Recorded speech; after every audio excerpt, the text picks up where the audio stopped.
Doctor आशीष ने जैसे ही interview room में प्रवेश किया तो वहीं पर ठिठक कर रुक गया, क्योंकि इंटरव्यू लेने के लिए जो औरत बैठी थी वो उसकी पहली पत्नी संगीता थी। 20 साल पहले दोनों का तलाक हो चुका था। अपनी पहली पत्नी को देखकर जब वह वापस कमरे से बाहर जाने लगा तो डॉक्टर संगीता ने उसे पुकारा, रुकिए, इंटरव्यू ना सही, कुछ देर बैठिए तो सही। डॉक्टर आशीष को ना चाहते हुए भी वहां रुकना पड़ा। वह संगीता के सामने जाकर बैठ गया। बोला, आपने सर्जन की विज्ञापन दे रखी थी, तब सोचा मैं भी ट्राई करके देखूं। वैसे मैं एक दूसरे हॉस्पिटल में भी सेवाएं दे रहा हूं। संगीता बोली, फिर वापस क्यों चल पड़े थे? हमें एक अच्छे सर्जन की जरूरत है, और आप तो सर्जन के साथ साथ एक बहुत ही अच्छे डॉक्टर भी हैं। आप जैसे होनहार डॉक्टर की इस हॉस्पिटल को सख्त जरूरत है, प्लीज ज्वाइन कर लीजिए। आशीष उस समय पूरी तरह बेरोजगार था।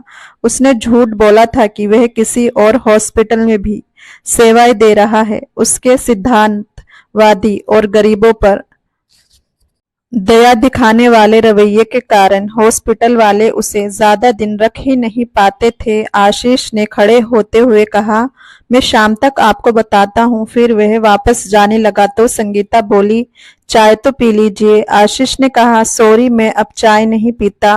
फिर वह चला गया। संगीता ने एक लंबी सांस ली और फिर उस दिन के इंटरव्यू निरस्त कर दिए गए। वह शाम तक आशीष के जवाब का इंतजार करना चाहती थी। आशीष के साथ संगीता की शादी 5 वर्ष ही चल पाई थी। बात 25 साल पहले की है। आशीष और संगीता एक ही मेडिकल कॉलेज में पढ़ाई कर रहे थे, जहां उन दोनों की मुलाकात पहली बार हुई थी। आशीष बहुत ही सुलझा हुआ और नेक दिल इंसान था। वो हमेशा दूसरों की मदद कर दिया करता था, इसलिए वो संगीता का भी कई बार मदद कर चुका था। साथ ही देखने में काफी हैंडसम भी था, इसलिए संगीता उसको बहुत पसंद करने लगी। क्योंकि मेडिकल कॉलेज की पढ़ाई के कारण उन दोनों को आपस में ज्यादा समय बिताने का मौका नहीं मिलता था, इसलिए वो एक दूसरे को ज्यादा अच्छे से जाने बगैर ही शादी कर लिए। शादी के कुछ महीनों तक सब कुछ अच्छा चल रहा था, लेकिन फिर संगीता और आशीष में दूरियां बढ़ने लगी, क्योंकि दोनों ही एक दूसरे से बिल्कुल विपरीत स्वभाव के थे। जहां आशीष बिना किसी स्वार्थ के सबका भला करता, वहीं संगीता बिना स्वार्थ के किसी से बात भी करना पसंद नहीं करती थी। वो बहुत ही स्वार्थी किस्म की लड़की थी और आशीष पूरी तरह धर्मात्मा किस्म का व्यक्ति था। वह राह चलते गरीबों पर भी पैसे लौटा देता था, भिखारियों को घर ले आता था, उन्हें कपड़े देकर उन्हें खाना खिलाकर वापस भेजता था।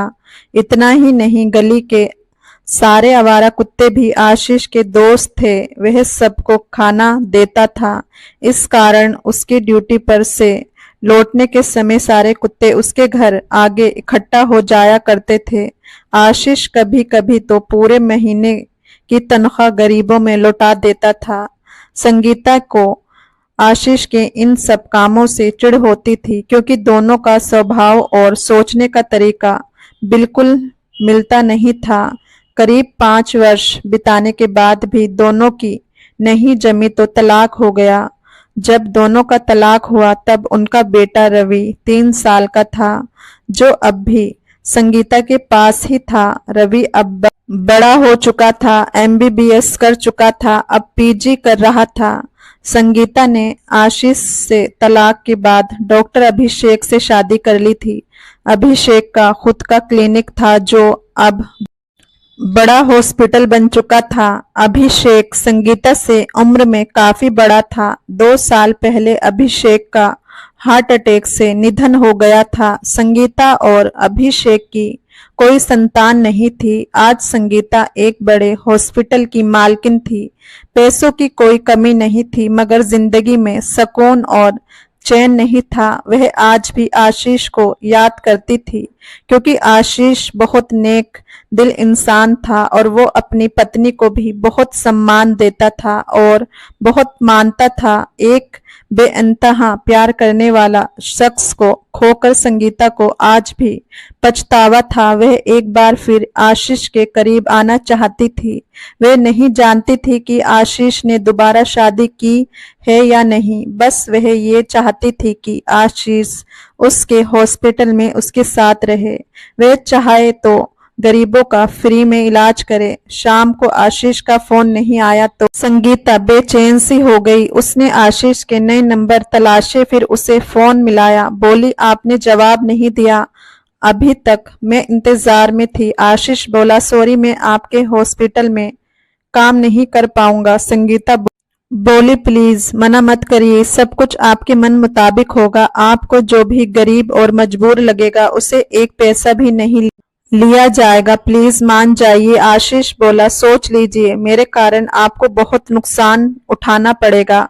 संगीता बोली, मुझे सब मंजूर है, आप सुबह ज्वाइन कर रहे हैं ना, प्लीज बताइए। आशीष बोला, हाँ आ जाऊंगा। आशीष का आना पक्का हो गया तो संगीता ने चैन की सांस ली। ये वक्त भी अजीब खेल रचता है। जिस संगीता को आशीष की दरिया दिली बुरी लगती थी, आज उसे ये सब अच्छी लगने लगी थी। सुबह संगीता ने आशीष के पसंदीदा कलर की साड़ी पहनी और वह आज जल्दी हॉस्पिटल पहुंच गई। आशीष भी समय पर हॉस्पिटल पहुंच गया और अपने काम में लग गया, लेकिन उसने संगीता की तरफ ज्यादा तवज्जो नहीं दी। धीरे धीरे वक्त गुजरने लगा। एक दिन संगीता आशीष को रात के खाने पर घर ले आई। आशीष ने देखा संगीता की गाड़ी पहुंचते ही उस एरिया के बहुत सारे आवारा कुत्ते और 10-12 गाय इकट्ठी हो गई थी। संगीता ने उनको गाड़ी में से निकाल कर खाना खिलाया। नौकर गायों के लिए अंदर रखा चारा ले आए। संगीता सबको अपने हाथों से खिला रही थी। 50 वर्ष की संगीता को आशीष आश्चर्य से देख रहा था। ये सब देखकर आशीष को आज संगीता जीवन में सबसे ज्यादा सुंदर लग रही थी। वह बहुत मासूम लग रही थी। वह उन कुत्तों और गायों की माँ जैसी लग रही थी। आशीष ये सब देखकर भाव विभोर हो गया। जानवर संगीता के करीब आ रहे थे, चाट रहे थे।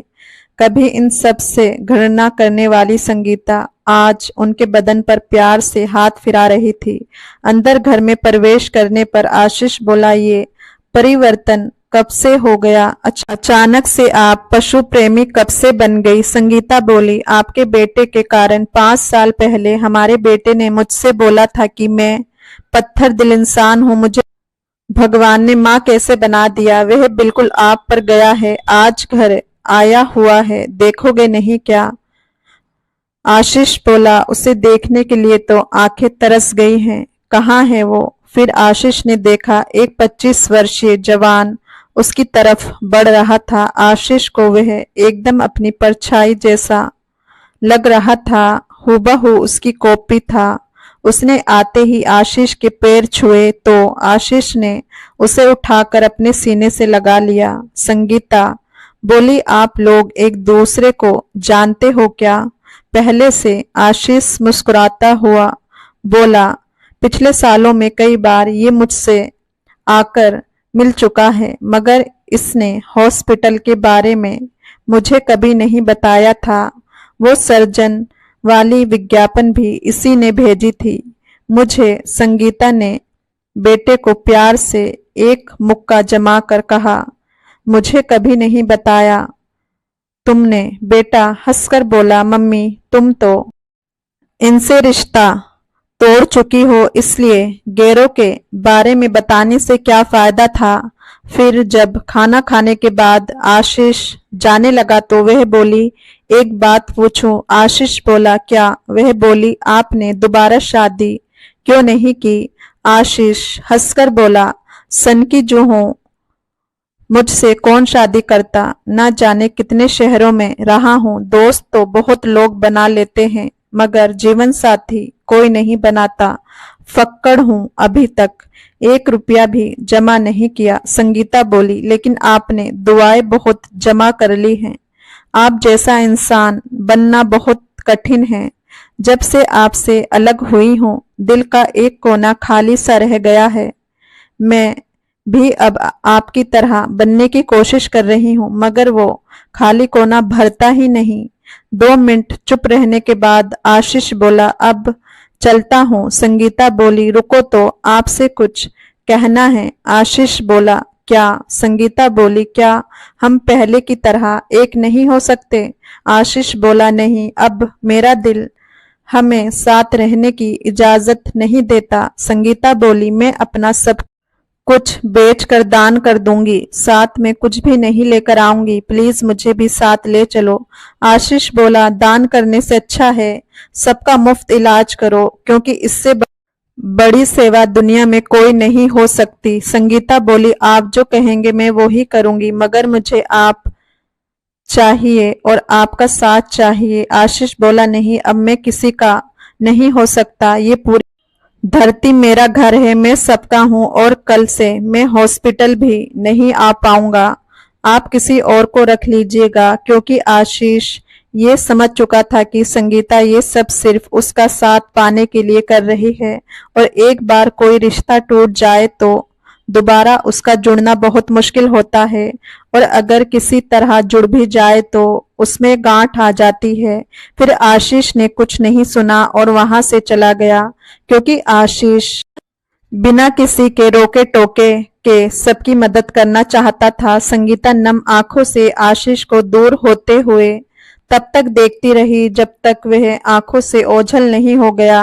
फिर जब बेटे ने मां के कंधे पर हाथ रखा तो उसे होश आया। बेटा बोला, अंदर चलो माँ, पापा जा चुके हैं।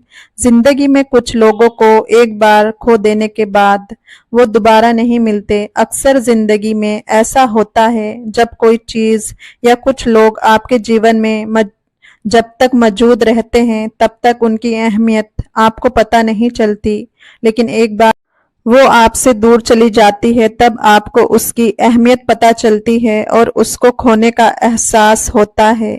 इसलिए जो भी आपको आपके जीवन में मिला है उसका दिन में कम से कम एक बार ऊपर वाले से शुक्रिया अदा जरूर करें, क्योंकि ऐसी कई चीजें आपके पास होंगी जो किसी और के पास नहीं है और वो अपनी जिंदगी में ऐसा पाना चाहते हैं।